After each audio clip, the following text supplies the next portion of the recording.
3927 칼럼 제12회. 오늘 여러분은 행복하십니까?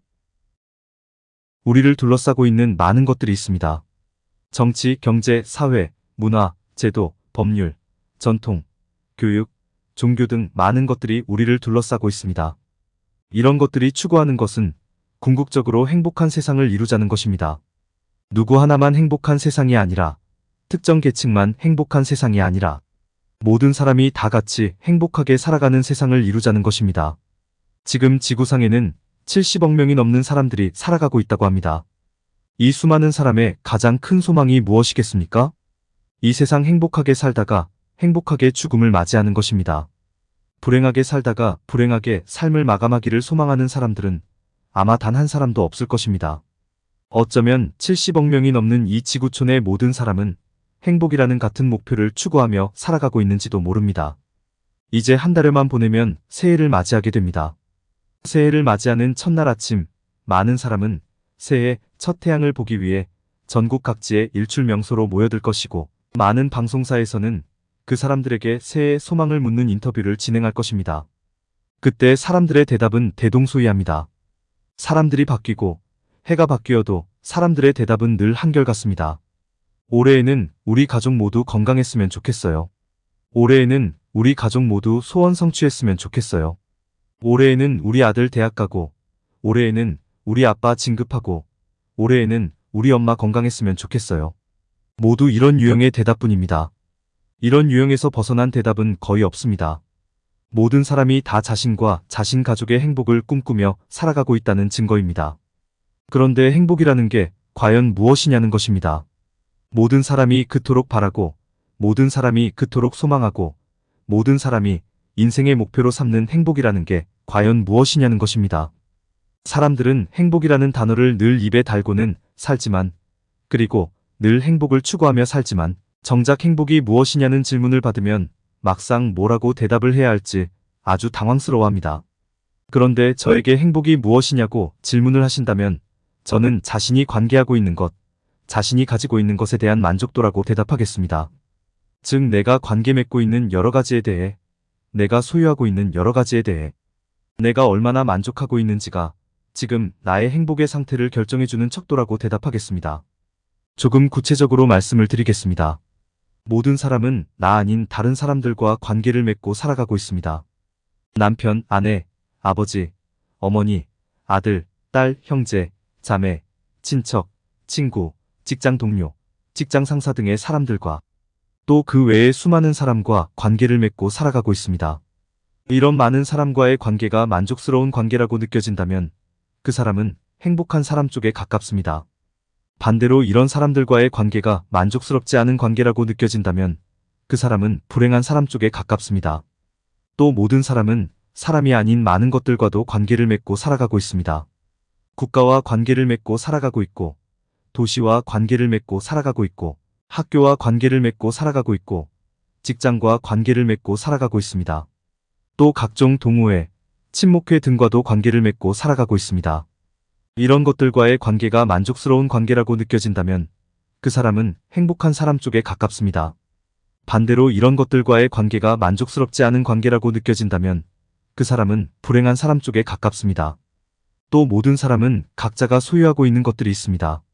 재산을 소유하고 있고, 건강을 소유하고 있고, 지혜를 소유하고 있고, 지식을 소유하고 있고, 권력을 소유하고 있고, 능력을 소유하고 있습니다.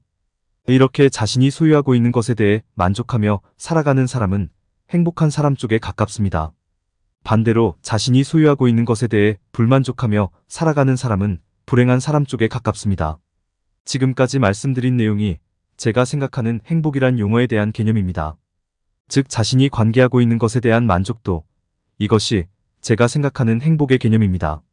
이런 측면에서 행복이라는 용어를 조금 더 자세히 살펴보면 절대적으로 행복한 사람은 결코 존재할 수 없다는 결론에 이를 수 있습니다.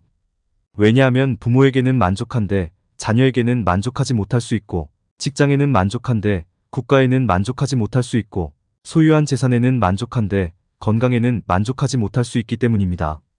다시 말해 모든 측면에서 만족하는 사람, 즉 절대적으로 행복한 사람은 결코 존재할 수 없다는 것입니다. 또 행복은 비교하는 것이 불가능하고, 비교를 해봐야 아무런 의미도 가지지 못한다는 것입니다. 어떤 사람은 사람과의 관계에 대한 만족도를 가장 중요하게 생각합니다. 어떤 사람은 자신이 소유하고 있는 것에 대한 만족도를 가장 중요하게 생각합니다. 또 소유하고 있는 것에 대해서도 어떤 사람은 재산에 대한 만족도를 가장 중요하게 생각하고 어떤 사람은 권력에 대한 만족도를 가장 중요하게 생각합니다. 이렇게 사람에 따라 중요하게 여기는 것이 모두 다 다르기에 누가 더 행복한지 비교를 하는 것이 불가능하고 비교를 해봐야 아무 의미도 가지지 못합니다. 여기에서 우리는 아주 중요한 결론에 이를 수 있습니다. 즉 행복은 결국 자기 자신이 결정하는 것이라는 것입니다. 절대 행복은 있을 수 없고 행복은 비교가 불가능하고 비교를 해봐야 아무 의미도 없기에 결국 자기의 행복을 결정하는 것은 자기 자신이라는 것입니다. 예를 들어보겠습니다. 두 사람이 있습니다. 한 사람은 100억 원의 재산을 가진 사람이고 한 사람은 1억 원의 재산을 가진 사람입니다. 누가 더 행복하겠습니까? 다들 100억 원의 재산을 가진 사람이 더 행복하리라고 생각합니다. 그러나 100억 원을 가진 사람이 그 100억 원에 만족하지 못하다면 그 사람은 불행한 사람이 되는 것이고 1억 원을 가진 사람이 그것으로도 만족한다면 그 사람은 행복한 사람이 되는 것입니다. 행복은 소유의 양에 있는 것이 아니라 소유하고 있는 것에 대한 만족도에 있기 때문입니다. 다른 예를 들어보겠습니다. 두 사람이 있습니다.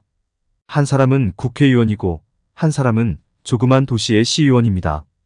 국회의원과 시의원이 가지고 있는 권력의 차이는 상상도 할 수 없을 만큼 정말로 어마어마한 차이입니다. 여쭈어 보겠습니다. 권력을 기준으로 했을 때 국회의원과 시의원 중 누가 더 행복한 사람일까요? 정답은 알 수 없습니다. 두 사람 모두 자신이 소유한 권력에 만족하고 있다면 둘 다 행복한 사람이고 두 사람 모두 자신이 소유한 권력이 불만족스럽다면 둘 다 불행한 사람입니다. 행복은 소유하고 있는 권력의 양에 있는 게 아니라 소유하고 있는 권력에 얼마만큼 만족하고 있느냐에 달려있기 때문입니다. 그래서 내릴 수 있는 결론이 사람을 쉽게 보면 안 된다는 것입니다. 없어 보여도 그 사람은 얼마든지 자기의 삶에 만족한 행복한 사람일 수 있고 있어 보여도 그 사람은 얼마든지 자기의 삶에 만족하지 못하는 불행한 사람일 수 있다는 것입니다. 없어 보여도 그 사람은 자신의 삶에 만족한 행복한 사람이기에 다른 사람을 도울 수 있는 여유가 있는 사람일 수 있고 있어 보여도 그 사람은 자신의 삶에 만족하지 못하는 불행한 사람이기에 다른 사람을 도울 수 있는 여유가 전혀 없는 사람일 수 있는 것입니다. 그래서 자신의 기준으로 사람을 쉽게 보고 자신의 기준으로 사람을 쉽게 판단하면 절대로 안 되는 것입니다. 행복은 자신의 삶에 대한 자신의 만족도이기 때문에 그 누구도 다른 사람의 행복의 정도를 알 수 없는 것입니다. 이런 측면에서, 즉 행복은 자신의 삶에 대한 만족의 정도라는 측면에서 살펴볼 때 가장 안타까운 일은 오늘날 기독교 성도들은 자신의 삶에 대해 참으로 만족하지 못하는 불행한 사람들일지도 모른다는 사실입니다. 오늘날 기독교 성도들은 신앙생활의 많은 부분을 기도하는 데에 힘을 쏟고 있습니다. 그런데 기도의 제목, 기도의 내용이 대부분 어떤 것들입니까? 대부분 해달라는 기도입니다. 부자 되게 해달라는 기도, 건강하게 해달라는 기도, 성공하게 해달라는 기도, 출세하게 해달라는 기도들이 대부분입니다. 왜 이런 기도를 하겠습니까? 현재의 부가 성에 차지 않기 때문입니다. 현재의 건강이 성에 차지 않기 때문입니다. 현재의 지혜, 현재의 지식, 현재의 권력 등이 영성에 차지 않기 때문입니다. 또 지금 현재 자신 주변에 있는 사람들, 즉 부모, 자녀, 형제, 자매의 모습이 영 자신의 성에 차지 않기 때문입니다. 기도 제목을 보면, 기도 내용을 보면 모두 현재에 만족스럽지 못한 상황을 개선해 달라는 것들입니다. 즉 오늘날 기독교 성도는 결코 만족하지 못하는 불행한 사람들이라고 해도 지나친 말이 아닌 것입니다. 교회는 스스로 불행하다고 생각하는 사람들이 모인 공동체라고 해도 지나친 말이 아닌 것입니다. 그런데 성도가 정말로 불행한 사람들입니까? 결코 그렇지 않습니다. 성경은 사람들의 모든 불행의 원인이 죄 때문이라고 선언해주고 있습니다. 죄 때문에 욕심이 일어나고 그 욕심으로 인해 시기와 질투와 다툼과 경쟁이 일어나고 온 세상이 불행해지는 것이라고 선언해주고 있습니다. 그런데 이 죄에서 해방된 존재가 바로 성도들입니다.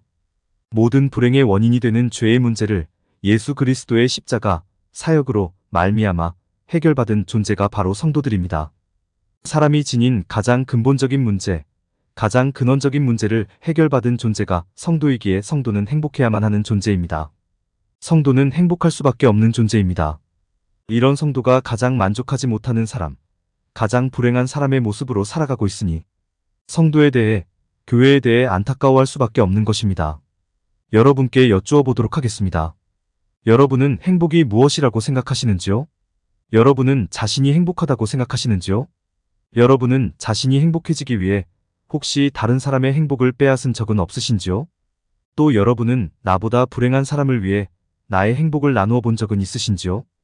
공감이 되었다면 구독과 좋아요, 알림 설정 부탁드립니다. 하나님의 말씀을 바르게 전하는데 큰 도움이 될 것입니다. 평등하고 공정하며 정의롭고 행복한 세상을 이루는데 큰 도움이 될 것입니다.